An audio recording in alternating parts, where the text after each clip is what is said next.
Okay folks, so welcome back, it's Crazy Walder, and in today's video I'm going to be going over the Wemax projector updates that have happened basically over the past couple of months.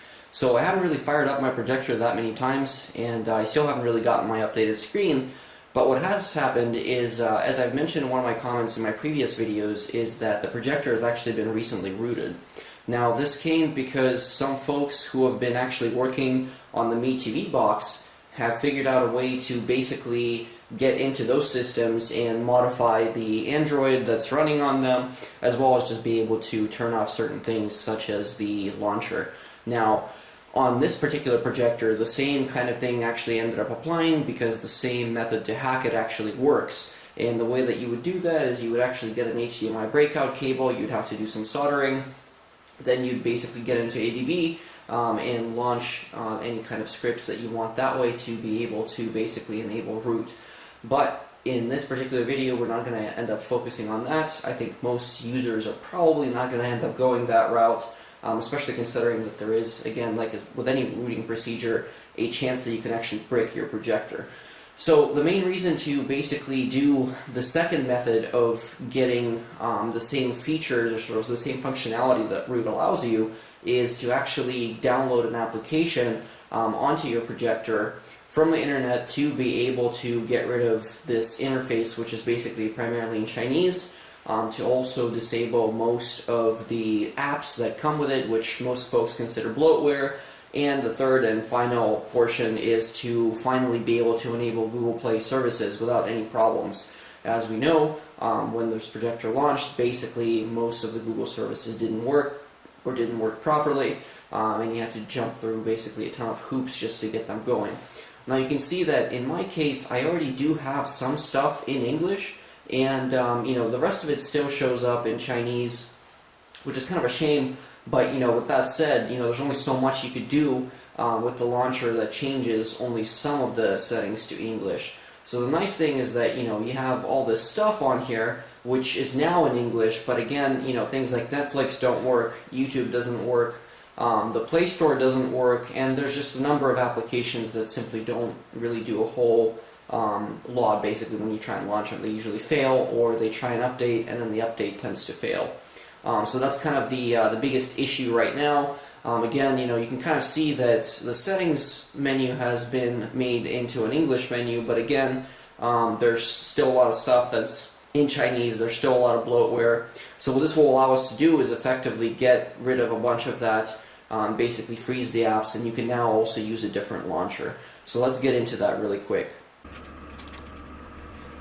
Alrighty then folks, so if we're going to go ahead and root, again on that same web page that I have linked in the description, you're going to scroll down until you see this. Alternatively, just search for it, and we're going to use the easy method, which doesn't require using the HDMI breakout cable. So what you will want to do is you will want to get a USB stick. You're going to want to go ahead and format it to FAT32. Ideally, the stick that you have is at least 2 gigabytes. I mean, I don't think it really matters, but so long as it's able to contain the whole file. Again, so you're going to open this up, at which point you will get the download for Rainman zip. As you can see, I've already downloaded it before. I'm just going to go ahead and delete this section right here, and I'll save it over. Now, once you have the Rainman file, all you have to simply do is open it up and make sure that you copy these files to the root of the USB directory. This is going to be really important because if you copy the zip, it's not going to work. Something else to keep in mind is that this is version 18.0 of Magisk. There is now version 18.1. What I found is that on Magisk 18.0, for whatever reason, I did not have the HDMI 2.0 selection menu when using the 3 little line menus on the remote, so I couldn't actually enable HDMI 2.0. It might work for you, it might not, but I'm just letting you know that eventually you will need to upgrade to Magisk 18.1, which can be done from the Magisk menu fairly easily. So now with that out of the way, the next thing that you're going to do, again, we're going to go back in here, and you're going to get ADB, which I'm going to explain in the next step for the computer. Once you've got ADB installed, however, and you've got the terminal stuff running, you're going to want to enable the Adb debugging. Now again, I'm going to go over this in the next stage, and once you've got the Adb section figured out, you're going to use the following commands to get to the IP of your machine. Now I've noticed that on the Mac you actually have to enter a period / in order for the Adb to run, so instead of looking like the command that they have in here, what you're actually going to see is something slightly different. I don't know if this is going to be 100% true for the Windows version, but this is what it looks like on the Mac when you try and want to connect to your device.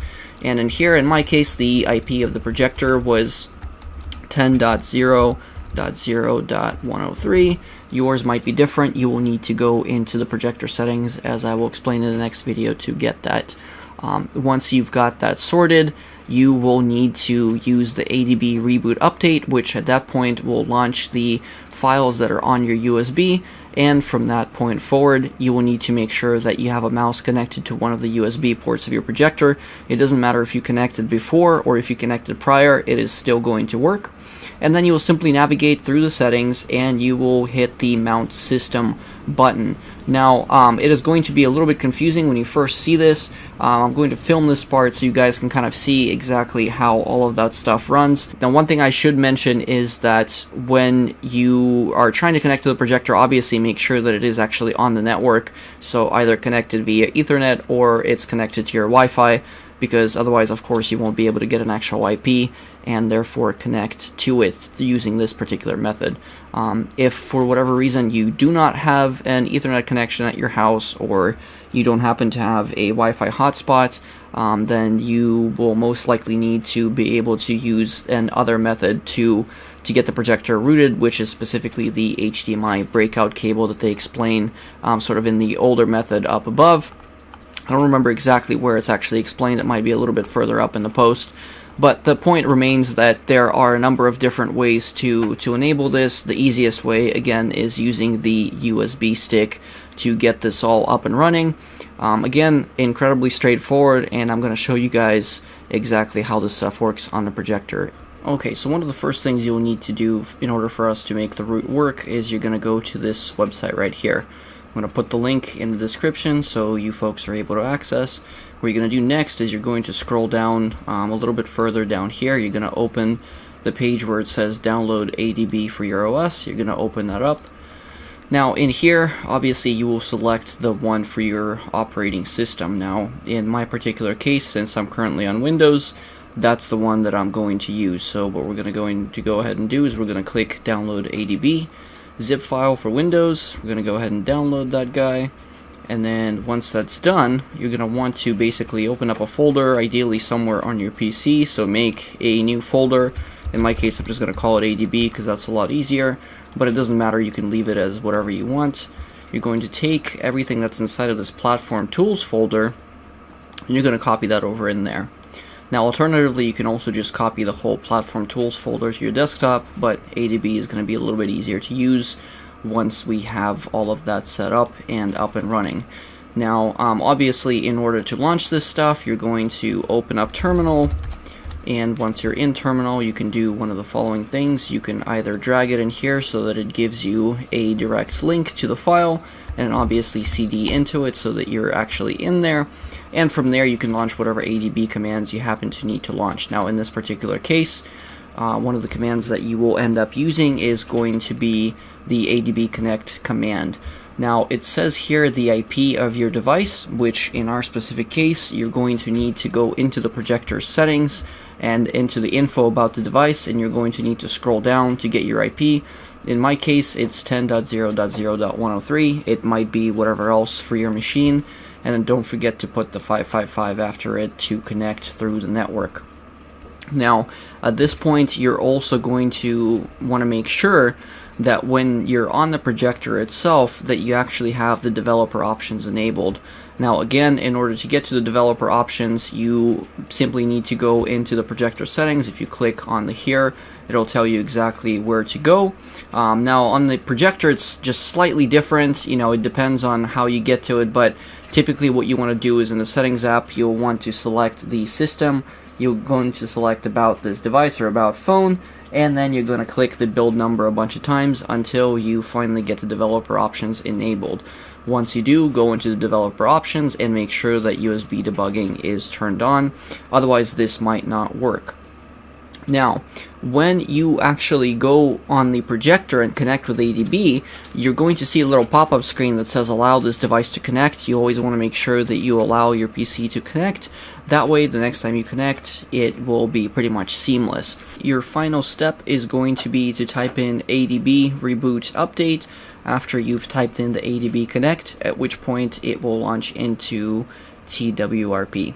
Okay, so now that you've got your mouse, you're going to clip the backup, and in here, I know it's kind of hard to see, unfortunately, with the way the projector is, but you're going to select a check mark next to the bootloader, and you're also going to select the check mark next to the recovery. This is going to be extremely important, and you're going to click the slide to backup. Now, this will take a little while, and you'll want to select the internal storage as the backup location. Again, this will take some time, so don't freak out and do not unplug the projector if it seems like it's stuck. So once you've done that, you're going to go into Mount, and you're going to select the system and the USB drive. Once you've done that, you click the back menu, and you're going to click Install. Now in here, you're going to go up a level. You're going to go to U-boot, so you're going to scroll down, or U-disk, I apologize. And once you've selected U-disk, you'll click on Magisk, and you'll click Install Image. It'll ask you where you want to install, and you will select internal storage. Once you've done that, your projector will officially be rooted. So it takes kind of a while, and the process for me took about 15 to maybe like 20 minutes. It might take your projector less, it might take it more. Again, just take it slow and make sure that you do everything correctly. Once you do, simply reboot and you're good to go. In my case, what I'm going to do is I'm going to just go ahead and power off from here, and I'm just going to connect with my projector using the remote. Okay, so one of the first things you're going to want to do is you're going to navigate to the website in the link description. I'm going to drop it down in there, and what you'll need to do is you'll need to get the APK file for the Mi Projector Tools, which is the app that we'll use to do most of this stuff. So let's see if it will actually work for me here. We're going to go ahead and install. And then there's going to be a couple of steps that we will need to do from there on. So it's going to kind of guide us through the certain number of things that we need to do. We'll need to install certain third-party apps and so on and so forth. So there's going to be a bunch of stuff in there. So let's take a look at what we can do in here. So one of the first things that we're going to go ahead and want to do is we'll need to install third-party apps. Alright, we're going to click Allow. And we're going to get to the Aptoide TV store. So we're going to click Continue because this will allow us to get some additional apps. So that will be one of the first things. We're also going to get YouTube.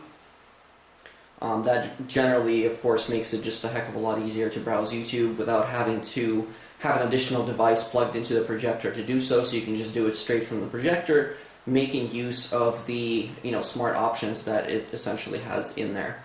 So let's go ahead and install YouTube as well. And we're going to open it with the Aptoide app, and then we'll just select just once for now. So we'll do that. Click OK. Click Allow. And then we'll just let that download as it does that kind of stuff. Now the other thing is that you also have certain things like you can install additional launchers now. You can install a different type of keyboard, and all of that generally just makes it a heck of a lot easier for you to do pretty much everything that you want to do. So it makes the projector a much more usable projector. So now that we're going to go back, I'm going to click Home under My Apps. This is my first time doing this, so again, bear with me here as we do this kind of stuff. And it looks like it also allows you to now switch HDMI from your apps, which is kind of cool, because just in case, that's a pretty good feature to have, all things considered. So let's take a look at what else we can do here. Now, one of the biggest things that you actually want to do is you will want to freeze the stock apps, like I said earlier.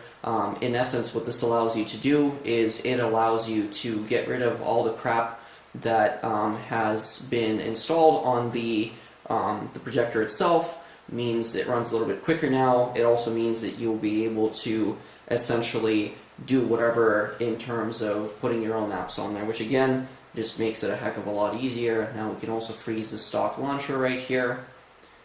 One of the first things we'll want to do here is we'll want to get the Atv Launcher. So that's the one thing there. Click install. It'll probably ask us to allow one more time. Alright, perfect. So now we should be able to go back and actually use the uninstall launcher option here. So let's click back. And actually there's a bunch of apps in here already that are pretty cool in terms of what you can do. So let me actually go ahead and click the Google Apps and Services as well. So this will of course allow you to use things like the Play Store. It will allow you to use the Google Chromecast features to a certain degree. Some of them work, sometimes they don't. So in general, it just kind of makes it a lot easier for you. So let's take a look. This seems to be downloading relatively slow, but we'll see how that generally goes. Alright, so once you reboot, you will be getting a completely different experience. Now in my particular case, this is what my launcher looks like now, which is basically the stock kind of Google TV launcher. Again, depending on which version of Magisk you're running, you're going to get a different type of loadout screen, especially if you've installed the Atv Launcher from the app itself. As you can see, all of the Chinese text is completely gone. You now have entirely your own applications. Everything is now in English. There's no more Chinese menus anywhere, which is incredible. The only places where you'll see some Chinese is in the information about the projector. The only downside right now is that you have to launch your HDMIs from here, from your apps. They said in the next release of this thing, you will actually be able to get these back on the remote, from what I've heard. Don't quote me on that, that's just kind of how things are. Now, again, if you go into the app setting here, you will actually have a number of really awesome things. So now, once you've done all of these apps, or whichever ones you decide to select, and also I should mention that if you do not speak English, or English is not your main language, you can select the app more locale and change the basically language on everything that you see in here, which again is useful for those of us that don't use English as our primary language. So that'll be that. Another really important thing is when you first root it, you want to make sure you click on this app and make sure that the root is actually enabled, because if you don't do that, you will not actually be able to run any of these. They will error out and you won't be able to replace the stock launcher, at least in my specific experience. Now, noise reduction is something meant for video playback on the projector. Again, you'll want to make sure that this setting is set to enabled. When you click on it, it should say current value is enabled. You don't really want to disable this because, especially if you're going to be playing in 4K, such as Blu-rays, like myself, over this projector, you'll get a bunch of flickering and random sounds that really shouldn't be there. So you want to make sure that that one's on. Now, this particular option is also quite important. This allows you to enable Adb Debug. It allows you to change machine fingerprint, and again, this is something that will make your life a heck of a lot easier for installing additional applications and enabling certain services on your projector should you wish to do so. If you happen to be an Android rooting expert, then you will definitely enjoy the extra pseudo permissions that this gives you on the device. Now, the last but not least option is the Google Apps Fix. So this particular apps fix will actually allow you to properly run the Google Play Store on the projector, which is awesome news because before this wasn't really possible. Some people have said that they managed to get it to work through a whole bunch of different workarounds, a whole bunch of different steps, and even then oftentimes they weren't using the latest version of Google Play. Now with this, when you enable this fix, it actually allows you to use Google Play and use all the projector settings and be able to update all the Google Play apps, which again is huge news because now you can actually use the projector as an actual Google TV or Google Play device and have all the options that those devices have without the Chinese bloatware that was on there by default. So again, you also have a bunch of different settings in here that you can immediately launch. The engineering options are now entirely available, and if you need to go into the base Android settings for the projector, you can do so from in here as well, which makes life a heck of a lot easier for everyone. Again, those settings are going to be available to you in there all the time. And if we go back and we actually go into the home system, you will see that the actual stock settings for the projector are also there as well. I actually clicked on the wrong button. But here you are. You've got the settings for the projector in here, as well as all the preferences. You can set the definition of what the power button does. You can enable search, you can enable speech, which will use the Google Assistant. And again, you've got the option to add things like accessories. Makes it quite a bit easier for you. And if you want to select your network, you've got an option to go in here. You can do either Wi-Fi, Ethernet, or VPN. Highly convenient. Under the display, you've got your typical things like Daydream, HDR options, screen resolution, screen position, and again, you can kind of go through this. And this is the About section in here, where you can get additional information about your particular device, the build of Android that it's running, as well as the version, which security levels you're running, and so on and so forth. So there's a lot of really great stuff in here that you can do. And since my projector has the developer options enabled, you can see the developer options in here now as well. So again, really amazing stuff, because you've got, just really great functionality. I find that with this enabled, the projector feels a lot snappier. I don't feel a ton of lag going between menus. Now, I have not actually seen if this makes a difference in-game just yet, so whether or not this will now reduce in-game lag in terms of the input lag between your controller and when the projector actually reacts to it, I will kind of have to do some testing on this. I'm hoping that this is something we'll be able to do, but it's not 100% clear at this time. Now, something else I should mention is when I'm actually in-game or in a different device, when I enable a different HDMI link, I have not been able to find game mode anymore, which it might have been replaced with sport. I'm not 100% sure, but this is potentially one drawback, is if we lost game mode, then that means potentially the input lag would be the default for this projector, as opposed to the game mode version, which is significantly reduced. So I'll have to again do some testing there back to back to see kind of how that works. But by and large, this is incredible, because you can now get Netflix, you can get Amazon Prime Video, you can get YouTube, you can go straight into the Google Play Store, and all of it works completely fine. There are absolutely no issues whatsoever. You can search for games, you can search for apps, you can go and do various settings, and again, you can search for whatever you want, and it all works seamlessly, which is a huge step up for this projector, because now we're basically getting the functionality that the international version was able to have, but on the Chinese versions of the projector. In my case, it's the Wemax 1, as opposed to the international version. The code name for this one is Rainman, hence the profile we downloaded earlier, which was the Rainman TWRP exploit, which allows the projector to be fully rooted. My version of the projector is the 1080p version that I got last year, so it's a little bit older than the new 4K model, but by and large it performs incredibly well, and I'm super happy with the purchase, and now I'm incredibly happier that I'm actually able to have everything in English. So again, completely no more Chinese menus anywhere. It's a lot snappier, performance is great, everything works, and like I said before, I was finally able to get HDMI 2.0 to actually work properly. This was something that did not work before, and now it actually works completely fine.